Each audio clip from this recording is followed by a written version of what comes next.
السلام علیکم. Health awareness series میں آج ہم بات کریں گے تیلیسیمیا کے حوالے سے، اور خاص طور پر اس کی وجوہات کے حوالے سے اور علاج کے حوالے سے بات کریں گے. دیکھیں، تیلیسیمیا جو ہے یہ ایک جینیٹک ڈیزیز ہے، ایک جینیٹک ڈس آرڈر ہے، ایک موروثی بیماری ہے، یعنی کہ خاندان کے اندر یہ چلتی آ رہی ہوتی ہے، اور عموماً کزن میرج کی وجہ سے یہ بیماری ہے. اس کے علاوہ بھی جتنے بھی بلڈ ڈس آرڈرز ہیں وہ سامنے آتے ہیں.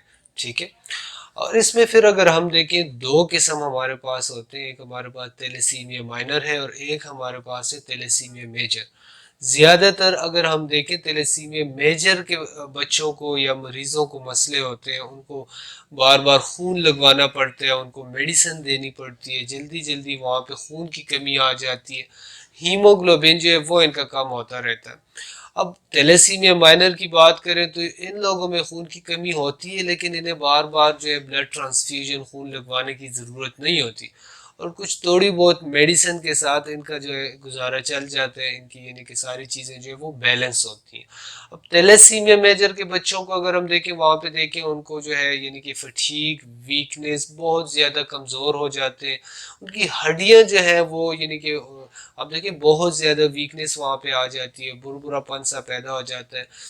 ان کی یعنی کہ جتنی بھی یعنی کہ ہیلتھ ایشوز ہوتی ہیں وہ بڑھ جاتی ہیں اس کے ساتھ. اگر تو ہم چیسٹ کو دیکھیں، ریسپائریٹری ٹریک انفیکشن، یعنی کہ ان کو بار بار نزلہ، زکام، کھانسی، ان چیزوں کے مسئلے آنا شروع ہو جاتے ہیں. اس کے علاوہ آپ دیکھیں بار بار خون لگنے کی وجہ سے ان کے اندر جو ہے فیریٹن جو ہے فولاد، اس کی زیادتی ہو جاتی ہے. اس کے علاوہ آپ دیکھیں ان کا جگر جو ہے وہ بڑھ جاتا ہے، ہیپیٹومیگیلی کا مسئلہ آ جاتا ہے. اس کے علاوہ اسپلینومیگیلی کا مسئلہ آ جاتا ہے، تیلی بھی بڑھ جاتی ہے، اور بہت سارے مسئلے ان بچوں میں آ جاتے ہیں. اب اگر وجوہات کی بات کریں، جیسے میں نے کہا کہ یہ ایک جینیٹک ڈس آرڈر ہے، یہ ایک موروثی بیماری ہے، یعنی کہ ایک جین کے اندر میوٹیشن، ڈیفیکٹ پیدا ہو جاتا ہے، جس کی وجہ سے جو بچہ ہوتا ہے آنے والا، وہ تیلیسیمیا میجر کا شکار ہو جاتے ہیں، اور اس میں خون بننے کا جو عمل ہوتا ہے، جو صلاحیت ہوتی ہے، وہ متاثر ہو جاتی ہے. اب ظاہری بات ہے کہ جب خون جو ہے اس کو خود سے نہیں بن رہا، تو بلڈ ٹرانسفیوژن، خون لگوانا پڑے گا. خون لگانے کے ساتھ پھر جو ہے فیریٹن لیول بڑھے گا، ہیپیٹومیگیلی، اسپلینومیگیلی، یہ ساری چیزیں آئیں گی. اب جیسے کہ علاج کے حوالے سے اگر ہم دیکھیں، عام طور پہ جو ہے ایلوپیتھی سائڈ پہ اگر ہم دیکھیں پولک ایسڈ کا استعمال کیا جاتا ہے. اس کے علاوہ یعنی کہ آئرن کو کم کرنے کے لیے تھراپی کی جاتی ہے، کچھ میڈیسن ہے ان کا استعمال کیا جاتا ہے. اور اس کے علاوہ جو ہے اگر مسئلہ بڑھ جائے تو اسپلینومیگالی کو آپریٹ کر دیا جاتا ہے. لیکن آپ دیکھیں یہ یعنی اس مسئلے کا حل نہیں ہے، کیونکہ ان بچوں کے اندر آپ دیکھیں ان کا جگر بڑھ جاتے ہیں، ان کو ہارٹ پرابلم، دل کا مرض جو ہے ساتھ میں لاحق ہو جاتے ہیں، اور بہت سارے پرابلم آ جاتے ہیں. جب فیریٹن ان کے جسم میں سے نہیں نکلے گا، فیریٹن کیوں بڑھ رہا ہے؟ کیونکہ ہم بار بار خون لگوا رہے ہیں. تو اور ہیموگلوبن جو ہے وہ یعنی کہ خراب ہے، ناقص ہے، اس وجہ سے فیریٹن فولاد جو ہے وہ بڑھ رہا ہے. تو ان لوگوں کے اندر سے، ان مریضوں کے اندر سے اسپلینومیگالی یعنی تیلی کا نکال دینا مسئلے کا حل نہیں ہے، لیکن مینجمنٹ کے لیے کرنا پڑتا ہے، کوئی اور آپشن نہیں ہوتا. اب سیکنڈ آپشن کے طور پہ ہومیوپیتھک میڈیسن کی اگر بات کریں، میں پچھلے 5-6 سالوں سے اس پہ کام کر رہا ہوں. بلڈ کینسر کے بچوں پہ ہم کام کر رہے ہیں، تیلیسیمیا کے بچے جو ہیں ان پہ ہم کام کر رہے ہیں.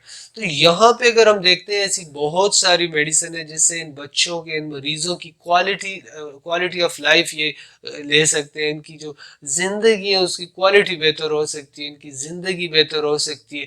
فیریٹن کو ہم کنٹرول کر سکتے ہیں، اچھے طریقے سے کر سکتے ہیں. ان لوگوں کے اندر اسپلینومیگالی جو ہے، ہیپیٹومیگالی جو ہے، اس کو ہم روک سکتے ہیں بغیر سرجری کے. جو ہے میڈیسن یعنی کہ اگر ہم سیونوتس کی بات کریں، ہم لوپا بنڈال ایک میڈیسن ہے، ہم چلیڈونیم کی بات کریں، ہم لائکوپوڈیم کی بات کریں، ہم پلسٹیلا کی بات کریں، تو یہ ساری میڈیسن ہمارے پاس ہیپیٹومیگالی اور اسپلینومیگالی میں بڑا اچھا کام کرتی ہیں.